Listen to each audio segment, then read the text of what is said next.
రూపాయలకి ఏమొస్తుందమ్మా? 5 రూపాయలతో శాస్త్రీ బాంబ్ కొత్త ప్యాక్ వస్తుంది. జలుబు, తలనొప్పి, ఒళ్ళనొప్పులు అన్నిటికీ రిలీఫ్ ఇస్తుంది. ప్రైవేటీకరణ చేయాలంటే చేయకూడదనే ఉద్దేశంతోనే ఇది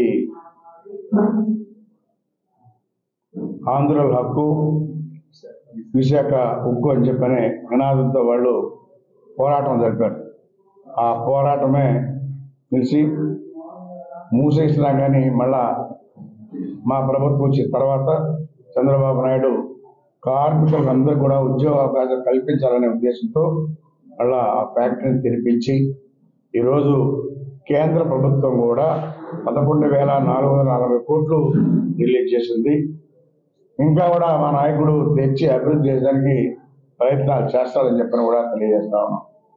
మూసేసినవన్నీ కూడా తెరిపించి కార్మికులు ఉద్యోగ అవకాశాలు కావాలి, ఈ రాష్ట్రాన్ని అభివృద్ధి చేసుకోవాలి అన్ని రకాలుగా ఉద్దేశంతోనే ఈరోజు కూటమి ప్రభుత్వం ఏర్పడి కేంద్రం సహాయ సహకారాలు తీసుకుంటూ ఈ రాష్ట్రాన్ని ముందుకు తీసుకెళ్తా ఉంది.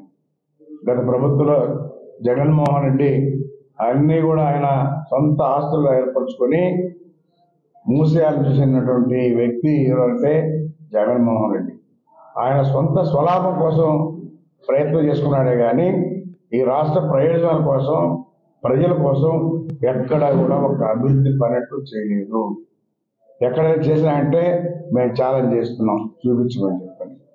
ఈరోజు ఇన్ని కష్టాల్లో ఉన్న ప్రభుత్వాన్ని ముందుకు తీసుకెళ్తూ అభివృద్ధి కార్యక్రమాల్లో ముందున్నాడంటే అది చంద్రబాబు నాయుడు ఉన్నటువంటి ఆలోచన, ధైర్యం అన్ని రకాలుగా చెప్పని కూడా తెలియజేస్తా ఉన్నాం.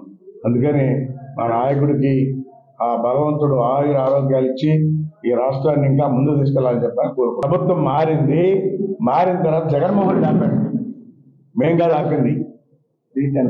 రీటెండర్ పెట్టాడు. ఆ రీటెండర్ తీసుకున్న వాళ్ళు కడపలో అసలు అడ్రస్ లేకుండా పోయారు. కావాలని చేశారే కానీ ఇక్కడ మా ప్రభుత్వం కాదు, జగన్మోహన్ రెడ్డి రీటెండర్ పెట్టి కడపలోకి ఇచ్చి వాళ్ళు మూసేసుకుని పోయారు. అవతల కాంట్రాక్ట్ జరిగింది, పనులు కూడా చేశాడు. రమేష్ అనే కాంట్రాక్టర్ 3-4 కోట్లు పనిచేశాడు, ఆయన డబ్బులు కూడా ఇవ్వదు. అది జగన్మోహన్ రెడ్డి పరిపాలన, మా పరిపాలన కాదు.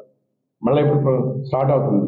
ఈ వేళ చంద్రబాబు నాయుడే పూర్తి చేసుకుని చంద్రబాబు నాయుడు మా ప్రభుత్వం 5 సంవత్సరాల లోపల 2 సంవత్సరాలు పూర్తి అవుతుంది.